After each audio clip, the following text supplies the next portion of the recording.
Hey there everyone, it is Victoria Randall, your pusher, and I'm here to talk to you about the multiple myths that you may hear about people when they say you should not own a CNA school, right? I'm here to tell you that you can run a CNA school successfully, right? So let's talk about those different ways.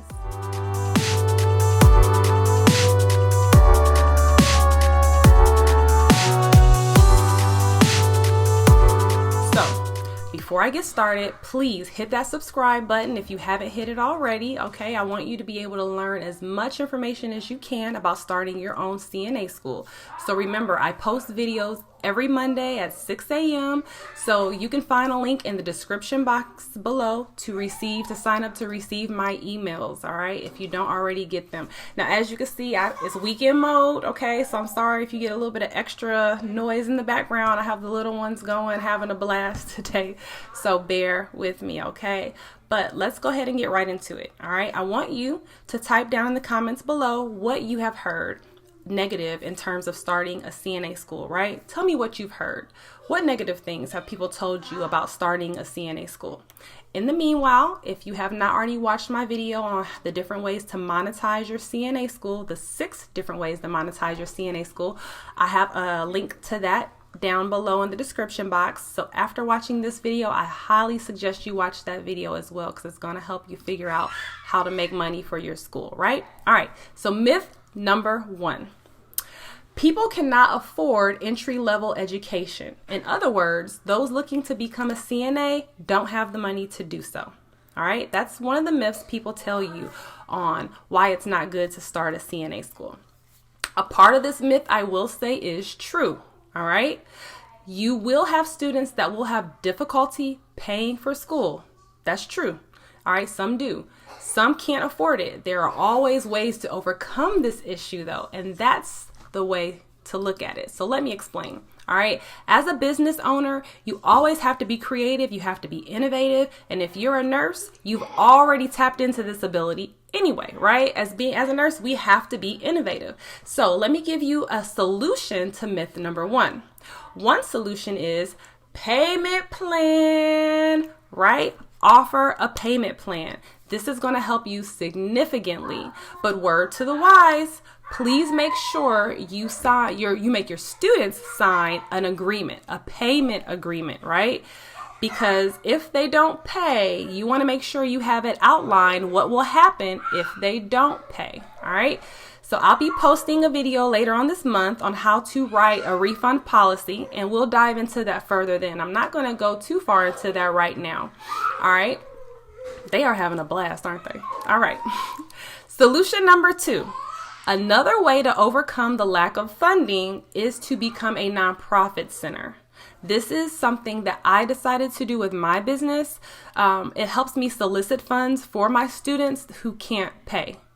All right. So side note, I would not recommend offering full-fledged free tuition for your students. I would not recommend that, because there's just something about a person investing in themselves that causes them to be a little bit more serious about the process.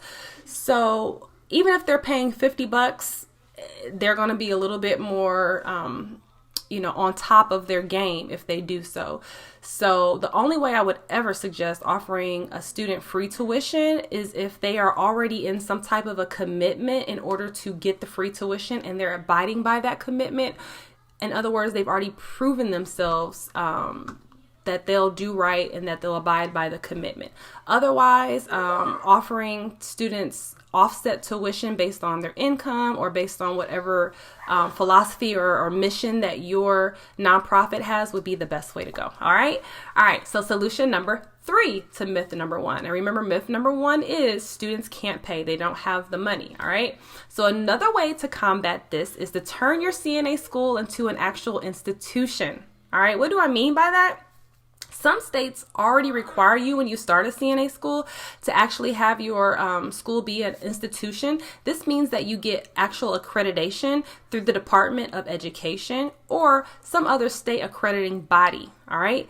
Now, why this is so important is because this usually affords you the ability to get funds such as federal funding and private loans. You can actually receive those, okay? So many people decide to go this route when they add on the Patient Care Tech program. Now, the Patient Care Tech program brings me to my fourth solution surrounding this issue. And the Patient Care Tech program basically is an adjunct to the CNA program, but it has so much more. These students get to learn phlebotomy. They get to learn how to insert Foley catheters. The education is usually about 8 to 10 months, depending on your state. It's much more in-depth training. So because of that, you get to charge more, right? So this is a huge moneymaker, right? In all honesty, it is. So you are able to charge up to 6 times more for your Patient Care Tech program than you were for your CNA program. So let me give you an example. All right. Let's say for your CNA program, you charge $600. Well, now with the Patient Care Tech program, you get to charge 6 times that.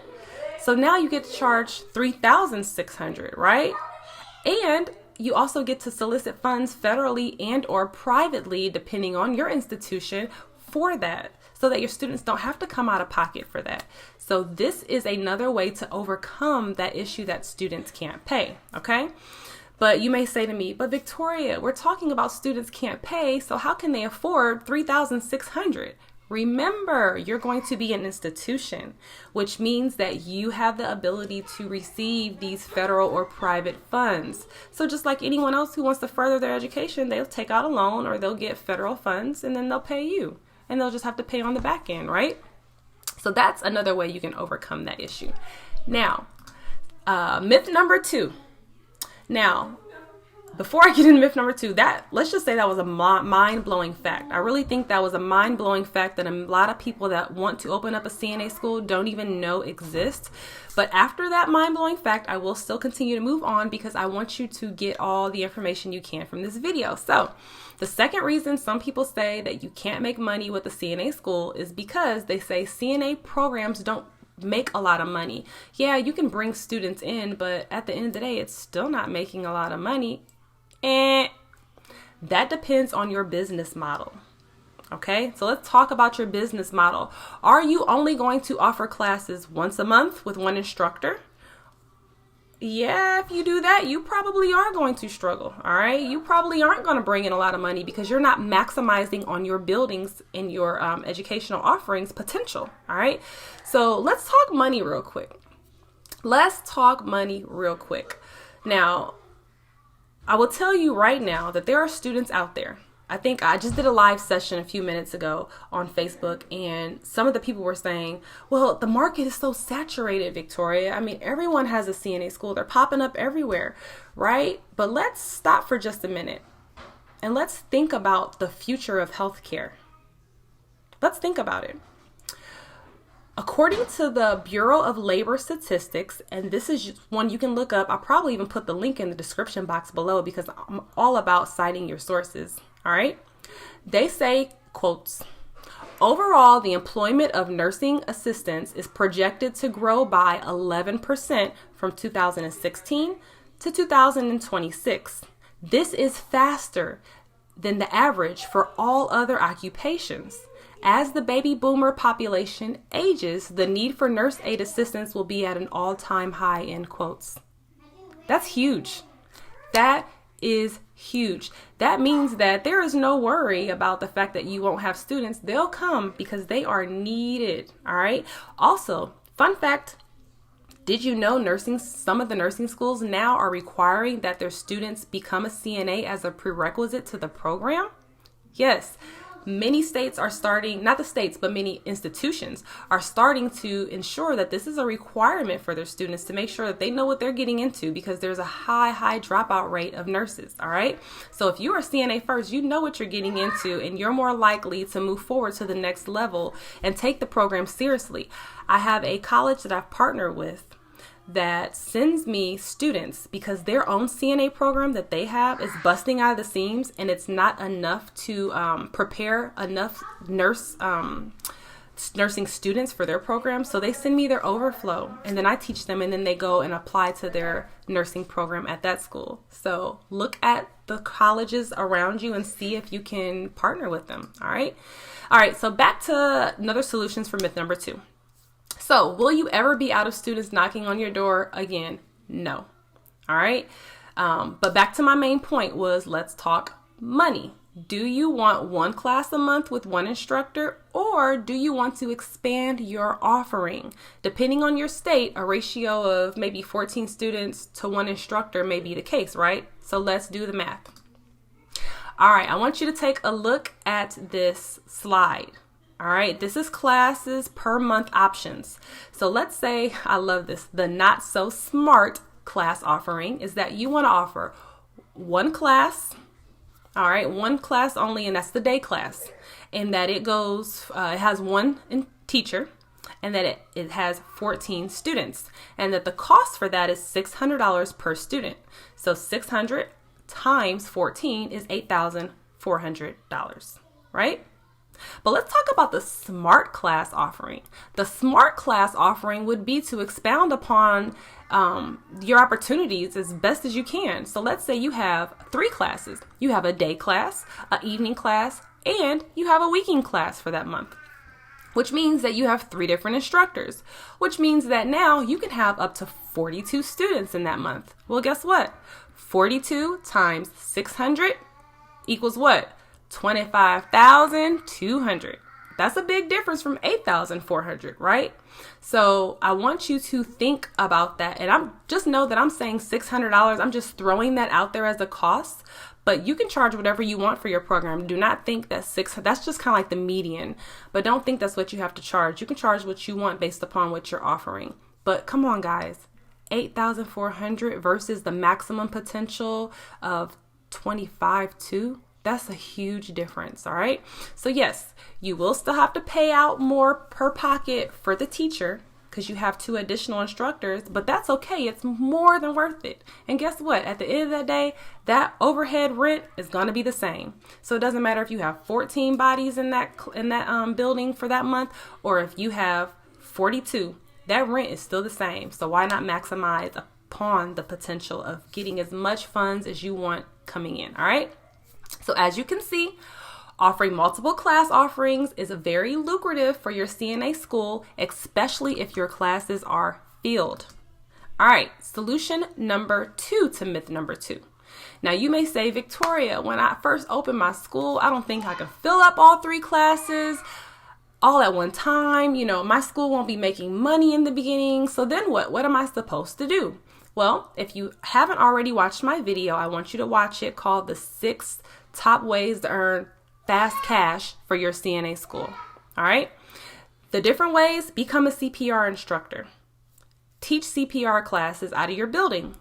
You can easily make $400 to $500 per class by just doing that. All right. Let's say you have a class a day. I don't even want to do the math. You hear it, you see it. Okay. And let me tell you, the best thing about becoming an instructor with the American Heart Association is that they help you promote your business for free. Yes, for free. So you can just upload your classes to the American Heart Association's website. And when people go in and type that they're looking for CPR classes or first aid or whatever it is that you're offering, you automatically pop up on the screen for free.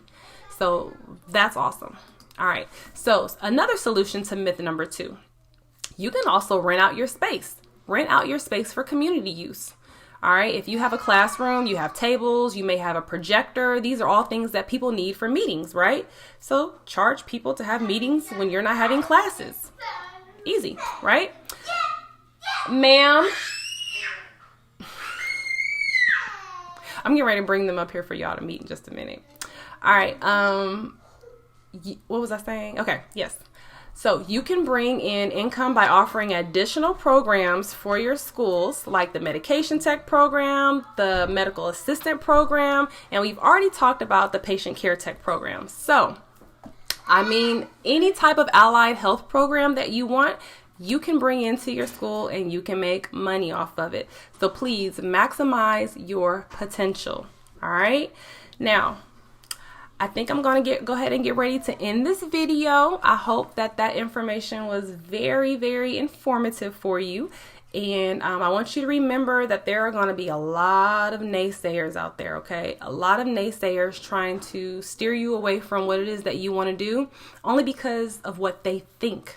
They don't know, okay? So make sure that you're talking to and you're consulting someone who knows. Girls, I want you to come up and say hi. Okay. All right?